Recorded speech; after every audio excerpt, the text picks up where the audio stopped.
Oy, for the sake of transparency and accountability, pakipaliwanag naman ano ang ibig sabihin ng reimbursement for extraordinary expense and miscellaneous expense incurred in aid of legislation.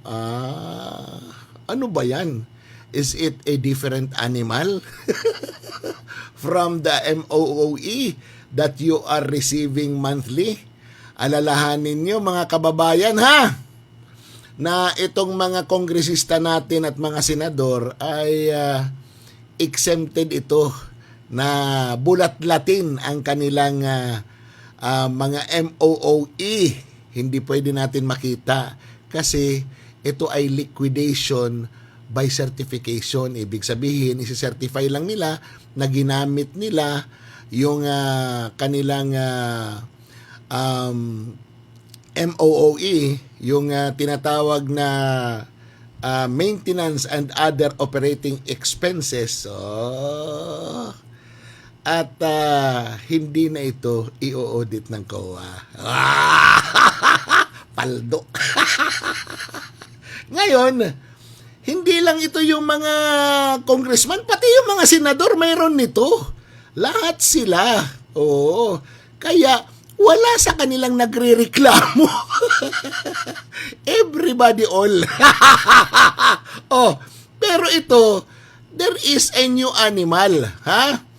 Reimbursement of extraordinary expense and miscellaneous expense incurred in aid of legislation. Ano ibig sabihin nito? Pakipaliwanag nga.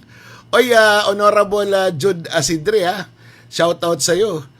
Baga, ikaw man it starring hini din ni. Damot imo entry, kumbaga raffle, di ba? Ikaw it madaog hini, ha? Kay imo man ini entry tanan, ha?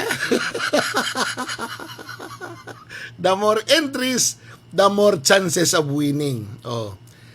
Pakipaliwanag lang po kasi syempre hindi namin alam kung what includes extraordinary expense. Ano ba yung extraordinary expense? 'Di ba?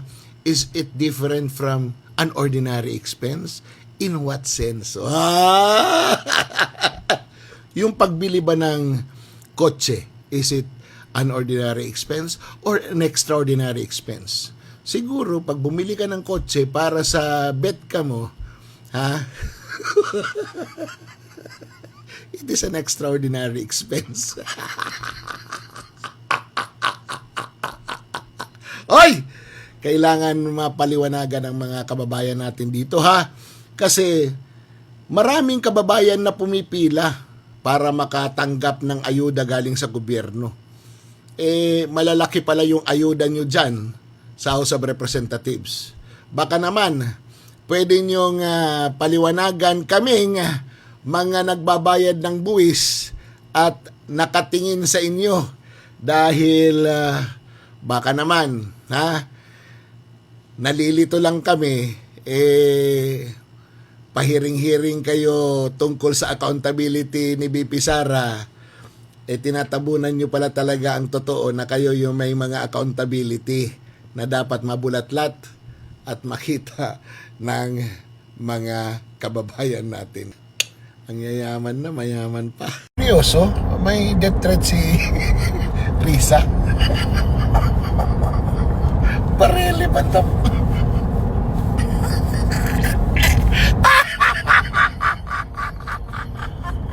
Dahil saan? Anong? Ewan ko. Sa tingin ko, meron na talagang mga saltik itong mga kalaban ni BP Sara. Ang gagaling na natin magkomentaryo sa impeachment hearing, ang gagaling na natin sa issue ng West Philippine Sea, pero yung diesel tataas sa susunod na linggo. Yung kuryente, hindi na maawat ang pagtaas ng presyo. Si system charge, andyan palagi. Agoy! Ano ang mangyayari sa Pilipinas pag ganito? Ha? Hindi matugunan ang mga problemang ganito, pero may solusyon kay Cayetano. May solusyon kay Marcoleta. May solusyon kay Sara Duterte. Pero sa problema ng tao, awanin, ha? Pambihirang buhay ito. Alam nyo, magsusona na sa Lunes ang presidente ng Pilipinas. Hindi na ako maniniwala doon. Promise. Ala kwenta. Halata naman na talagang itutuloy yan ng BBM gang ang impeachment ni VP Sara. Pero ang sakit ng ulo nila, kahit anong gawin nila, hindi bumababa sa survey si VP Sara. Tumataas pa nga eh. Saka kahit anong ayuda ang nilalabas ni BBM, kahit anong gawin nila, si BBM bagsak na bagsak sa approval rate ng mga Pilipino. Wala na talagang naniniwala dyan kay BBM.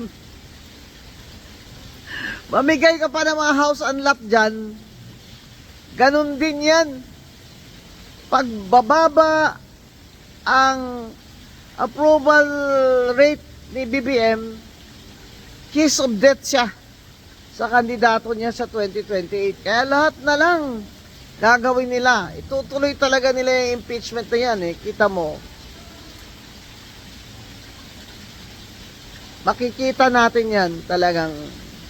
Kaya tingnan nyo, kahit 16 votes, hindi nila makuha. Kaya pakulong nila si Senator Marcoleta, kulong si Jingoy Estrada. Malala itong si BBM, masahol pa ito sa ama niya.